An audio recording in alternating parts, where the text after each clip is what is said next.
سورہ مجادلہ پارہ 28 آیت نمبر 22 اللہ کریم نے ارشاد فرمایا لا تجد قوما یؤمنون باللہ والیوم الآخر یوادون من حاد اللہ ورسولہ. طویل آیت ہے. اللہ کریم نے ارشاد فرمایا آپ ایسی قوم نہیں پائیں گے محبوب یا اے مخاطب، آپ ایسی قوم نہیں پائیں گے جو اللہ اور یوم آخرت پر تو ایمان رکھتی ہو. یہ مفہوماً آپ کے سامنے اس کی ٹرانسلیشن، اس کا ترجمہ رکھ رہا ہوں. اللہ نے فرمایا آپ ایسی قوم نہیں پائیں گے، ایسے لوگ نہیں پائیں گے جو اللہ اور یوم آخرت پر تو ایمان رکھتے ہوں اور اس کے ساتھ پھر اللہ اور اس کے رسول کے دشمنوں کے ساتھ دوستی بھی رکھتے. ایسی قوم نہیں پاؤ گے، ایسی قوم تم ہرگز نہیں پاؤ گے کہ جو اللہ اور یوم آخرت پر تو ایمان رکھتی ہو لیکن اس کے ساتھ اللہ اور اس کے رسول کے دشمنوں کے ساتھ بھی دوستی رکھتی. یعنی کہ گویا کہ اللہ نے ارشاد فرمایا کہ ایسے لوگ نہیں ہوں گے جو ایمان والے ہوں گے نا،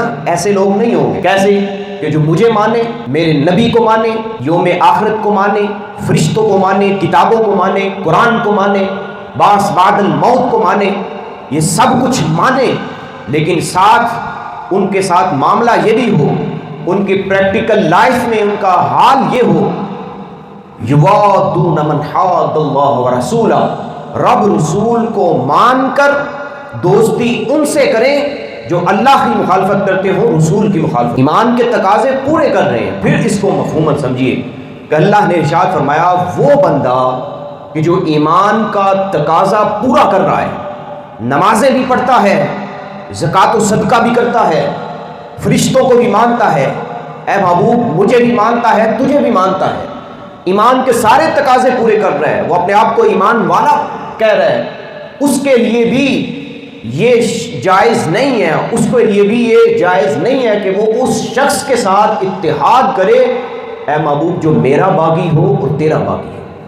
ایمان کے تقاضے پورے کرنے کے بعد بھی اس شخص کے لیے جائز نہیں ہے کہ اس کے ساتھ دوستی لگائے، اس کے ساتھ پینگے بڑھائے، اس کے ساتھ جو ہے وہ بیٹھے اور کھانا کھائے اور اس کے ساتھ تعلق بڑھائے. کس کے ساتھ؟ جو میرا باغی ہو، میرے رسول کا باغی ہو، میرا دشمن ہو، میرے رسول کا دشمن ہو، میرا گستاخ ہو، میرے رسول کا گستاخ ہو.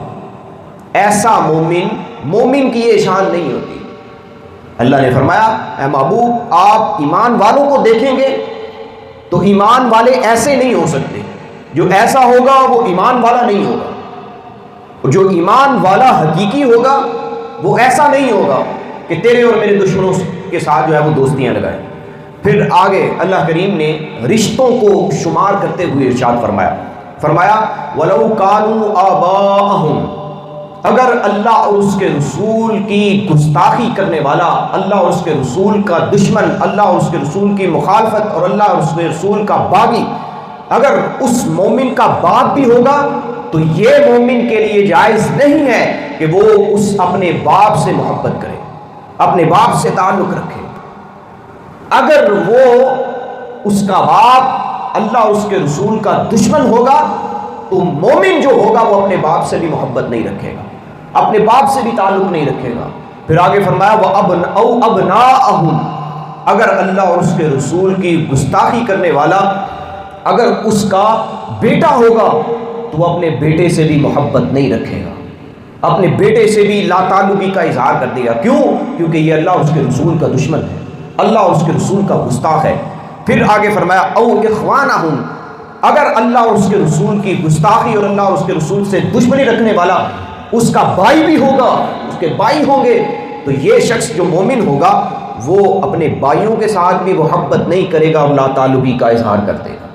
پھر آگے فرمایا او عشیرتہم، اگر اللہ اس کے رسول کی گستاخی کرنے والا اس کا خاندان بھی ہوگا، اس کا خاندان ایک طرف ہوگا جو اللہ اس کے رسول کی مخالفت کرنے والے ہوں گے، دشمن ہوں گے، اور ایک طرف یہ مومن ہوگا تو یہ اپنے خاندان، اپنی برادری کے ساتھ لا تعلقی کر دے گا، ان کے ساتھ نہیں بیٹھے گا، ان کے ساتھ میل ملاپ نہیں رکھے گا، بلکہ اللہ اور اس کے رسول کی محبت کو ترجیح دے گا.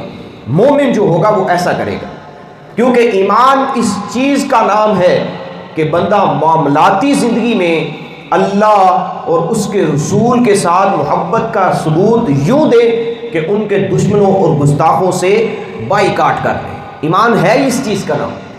جو ایمان والا ہوگا اللہ اور اس کے رسول کے گستاخوں کے ساتھ اس کا کوئی تعلق نہیں ہوگا، اگرچہ وہ اس کا بھائی ہو، اس کا باپ ہو، اس کا بیٹا ہو، اس کے خاندان والے ہو۔ جب انہوں نے اللہ اور اس کے رسول کے مخالف جب وہ کھڑے ہو گئے تو پھر یہ مومن، اس کی شان یہ نہیں ہوگی کہ یہ ان کے ساتھ بیٹھے اور ان کے ساتھ تعلق قائم رکھے۔ مومن کی یہ شان نہیں ہوگی۔ اللہ نے ایمان کا تقاضا بتایا اور ایمان کی پختگی کو واضح کرتے ہوئے ارشاد فرما دیا۔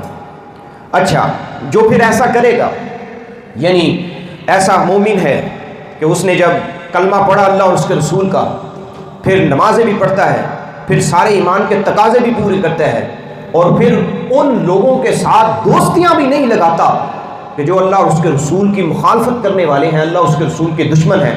جس نے ایسا کر لیا، اللہ نے پھر کیا ارشاد فرمایا، کتب فی قلوبہم الایمان، پھر یہی وہ لوگ ہوں گے جن کے دلوں میں اللہ نے ایمان کو لکھ دیا ہے، ایمان کا نقش قائم کر دیا ہے۔ مطلب کیا کہ ادھر جان جا رہی ہوگی، ادھر ایسے شخص کے لبوں پر کلمہ جاری ہوگا، لا الہ الا اللہ محمد الرسول اللہ۔ کیسے شخص پر کہ جس نے ایمان بھی لایا اور پھر اللہ اور اس کے رسول کے دشمنوں کے ساتھ دشمنی بھی رکھی، دوستی نہ رکھی۔ اللہ نے فرمایا اولئک کتب فی قلوبہم الایمان، اللہ ان کے دلوں پر ایمان لکھ دیتا ہے، نقش کر دیتا ہے۔ پھر یہاں بات رکی نہیں، اللہ نے فرمایا وَأَيَّدَهُمْ بِرُوحٍ مِّنْ، نہ صرف اس کے دل پر ایمان لکھ دیا جائے گا بلکہ اللہ رب العزت کی ذات مقدسہ اپنی روح کے ساتھ اس کی تائید بھی فرمائے گی۔ مطلب کیا کہ ساری دنیا اس شخص کے مخالف ہو جائے گی، لیکن اللہ رب العزت اسے دنیا کے کسی بھی موڑ میں تنہا نہیں چھوڑے گا۔ بولیں سبحان اللہ۔ کون شخص کہ جو اللہ اور اس کے رسول پر ایمان رکھ کر پھر ان کے دشمنوں کے ساتھ بھی دوستی نہیں رکھتا، ان کے گستاخوں کے ساتھ بھی دوستی نہیں رکھتا۔ پھر یہ بات یہاں تک بھی نہیں رکی، اللہ دلوں پر ایمان کو پختہ کر دیتا ہے، لکھ دیتا ہے، اور پھر اس کے بعد اللہ اپنی روح کے ساتھ اس کی تائید بھی کرتا ہے۔ وَيُدْخِلُهُمْ جَنَّاتٌ تَجْرِي مِن تَحْتِهَا الْأَنْهَارُ خَالِدِينَ فِيهَا، اور پھر اللہ اسے ایسے باغات میں داخل کرے گا جن کے نیچے نہریں رواں ہوں گی، خالدین فیہا، ہمیشہ اس میں رہیں گے، رضی اللہ عنہم ورضوا عنہ، اللہ ان سے راضی ہوگا، یہ اللہ سے راضی ہوں گے۔ پھر آگے فرمایا اولئک حزب اللہ، لوگوں سن لو، یہی وہ لوگ ہیں کہ جو اللہ کی پارٹی ہے، اللہ کا گروہ ہے، اللہ کی جماعت ہے۔ اولئک حزب اللہ، یہی اللہ کی پارٹی ہے، نون لیگی یا پی ٹی آئی کی پارٹی نہیں۔ جو پھر اس پر قائم رہتا ہے، اس پر قائم رہنا ہی تو مشکل ہے۔ آج ادارے تحفظ نہیں دے رہے، جو ہی گستاخی ہوئی چاہیے تو تھا کہ حیات جو ہے وہ لائسنس ان کا کینسل کیا جاتا، اور جنہوں نے ایسا کیا ان کو عبرتناک سزا دی جاتی، لیکن نہیں، ان کو بس بچایا جا رہا ہے۔ اور ایسے ہی ہوتا ہے آپ کے ملک میں جو ہے وہ سیکولرزم اتنا بڑھتا جا رہا ہے کہ آئے دن کوئی نہ کوئی مقدس شخصیات کے بارے میں اپنی زبان دراز کر رہا ہوتا ہے، اور نوجوانوں کے دلوں میں ان شخصیات کی محبت کو کم کرنے کے لیے کوشش کی جا رہی ہوتی ہے۔ لیکن ایمان کا تقاضا یہ ہے جو میں آپ کے سامنے بیان کر رہا ہوں، اللہ نے بیان کیا، فرمایا اللہ ایسے لوگوں کو پھر پسند بھی کرتا ہے، یہ اللہ سے راضی ہوں گے، وہ اللہ سے، اور اللہ ان سے راضی ہوگا۔ اولئک حزب اللہ، اور یہی اللہ کی پارٹی ہوگی، اللہ کی پارٹی بننے کا شرف حاصل ہوگا۔ اور پھر آگے فرمایا الا ان حزب اللہ هم المفلحون، لوگوں سن لو، بے شک اللہ کی پارٹی، اللہ کا گروہ، اللہ کی جماعت ہی ہے جو دونوں جہاں میں کامیاب ہونے والی ہے۔